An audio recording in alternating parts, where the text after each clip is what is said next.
Birth Story 13. The Professional Athlete.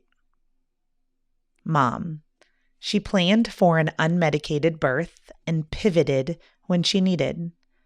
Achieved childbirth with IV fluids, Pitocin, and epidural anesthesia. Baby number 1. Blake. Born November 1st. Weighed 8 pounds, 14 ounces. Gestation, 39 weeks, 6 days. Labor. She experienced prom. Labor was induced 9 hours later, lasted 16 hours, and she pushed for 35 minutes.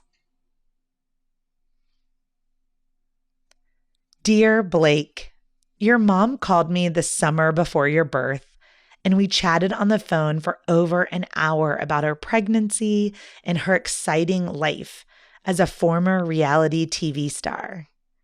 Your mom and dad were both professional athletes, and she desired to focus her physical talents and abilities on a natural childbirth. Throughout pregnancy, she practiced prenatal yoga to stay fit and connect and bond with you. At 36 weeks gestation, I met your parents to build out your mom's wishes for labor and delivery and put together a birth plan.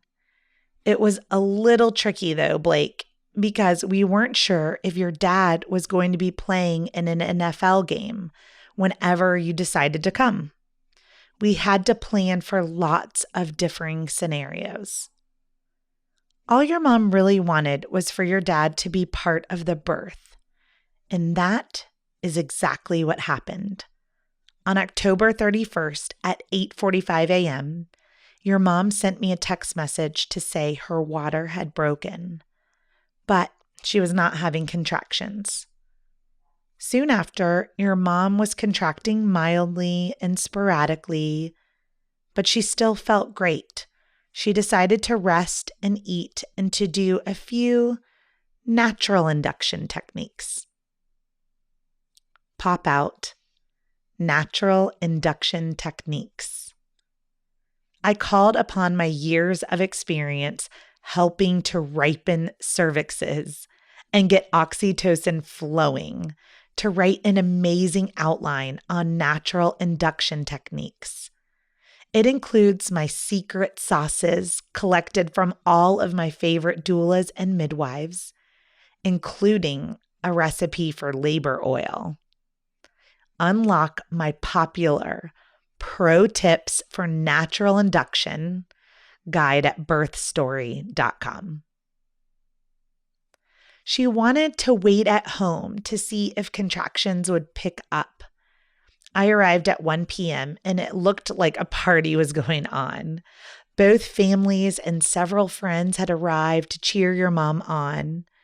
Your mom was not feeling much, except her water continued to leak out as she moved around. The whole time I was there, she only had a few contractions. At 2:40 p.m., it had been 6 hours since her water ruptured without labor beginning, and her doctor urged her to come on into the hospital. This wasn't too unusual since labor typically begins within 6 to 8 hours after prom. However, the doctor was cautious about preventing an infection called chorioamnionitis if her water was ruptured for too long before the birth. So, your parents agreed to check in. When we arrived at the hospital, your parents had the intention of having a non-stress test, NST, performed in triage, and then checking back out to labor at home and monitor your mom's temperature on their own. But they rolled out a metaphorical red carpet and gave the royal treatment to your parents. They all knew who your parents were, and they wanted to give them special attention. Your mom didn't even have to go to triage. She checked straight into her birthing suite at 3:10 p.m. A doctor on call came in to talk to your parents and urged them not to go home. He wanted them to stay and start an induction with Pitocin. Although this was as far from your mom's birth plan as she could have imagined, she was open to whatever path was given to her. Your parents discussed the new plan, agreed, and believed the best thing to do was to stay for an induction. First, the IV was placed, and the Pitocin started at 6 p.m., just 9 hours after her water broke. She was very nervous and a little shaky, but I assured her it would be okay and that she would meet you soon. Labor was gentle and mild at first, and the contractions started to slowly come. Your mom was most comfortable sitting in the bed and resting.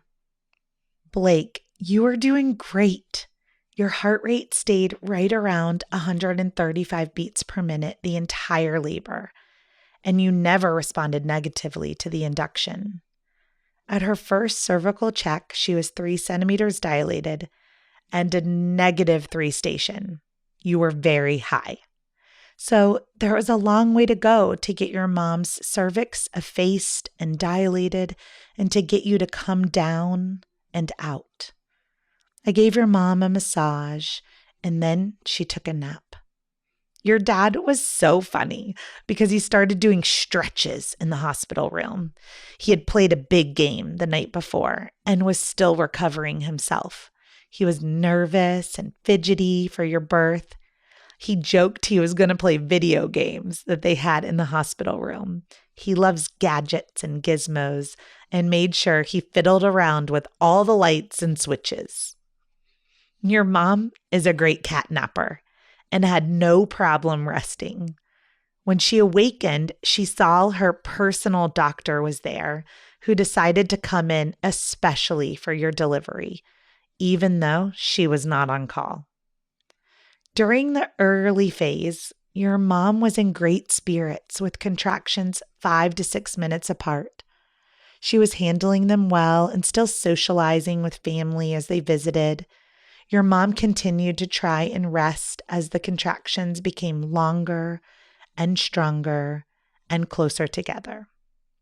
We tried moving positions every now and then, and your mom had to get up and go to the bathroom every 30 minutes or so.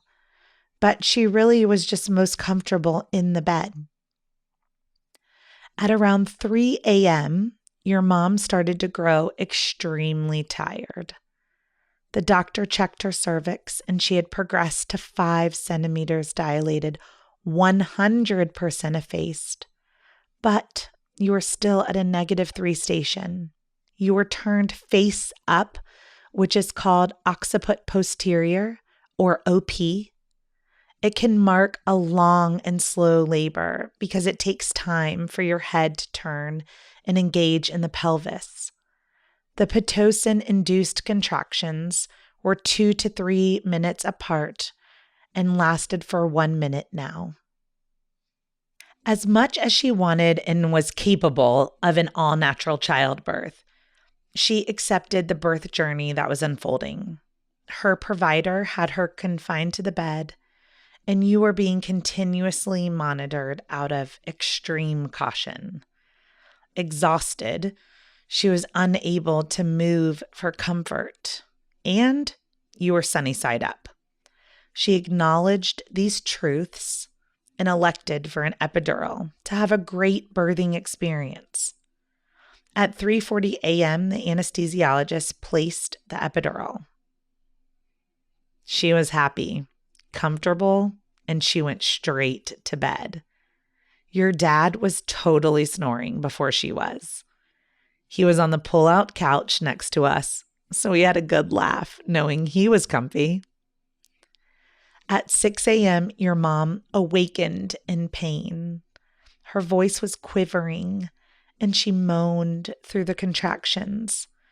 I could see on the monitor the contractions remained 2 minutes apart. Your mom was wet, and she thought she was sweating. That would have been the best case scenario. Turns out the epidural was no longer in place, and the anesthesia was leaking out over her back.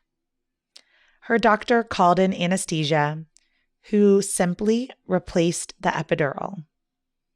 Immediately, your mom felt better and went back to sleep. A few hours later, your mom woke up with pressure in her rectum. She was 10 centimeters dilated, and you had turned and come down to a +2 station. Your mom felt strong and rested because of the rest the epidural had provided, and the doctor said she could try pushing if she wanted. Your mom started pushing at 9:15 a.m. She had one foot on your dad's chest and one foot on my chest. Because she was a professional athlete, she had a very strong core. She pushed perfectly and easily with our guidance. Your mom was such a good pusher that the doctor had to tell her to not push as hard because you were coming too fast, which could cause vaginal tearing, but also doesn't give enough time to squeeze the fluid from your lungs.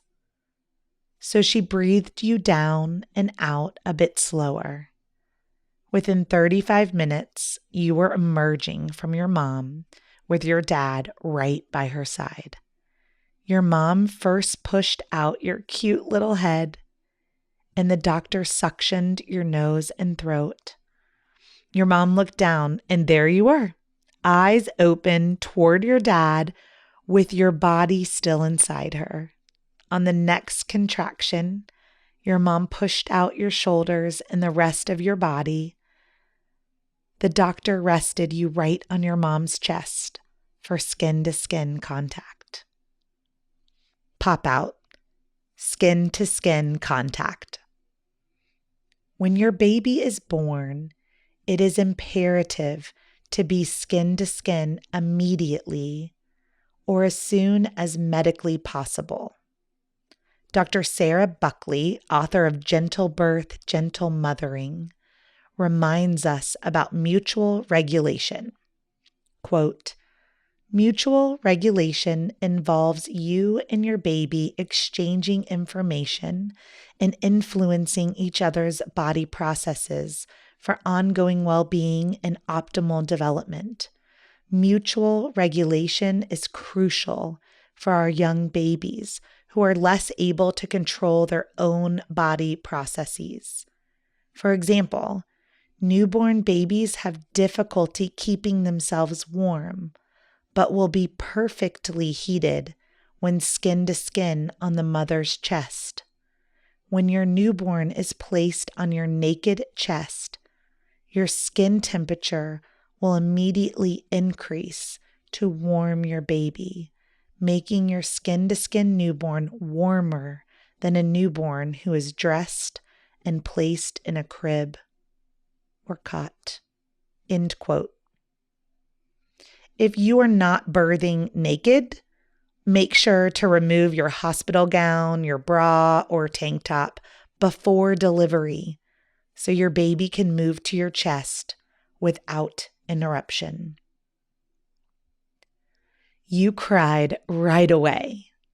Your parents just stared at you, and your mom said in amazement, "Was he really inside of me?" Blake, you were born at 10:02 a.m. and weighed 8 pounds, 14 ounces. Much love. Your doula, Heidi. Birth affirmation. I welcome each wave. I ride each wave.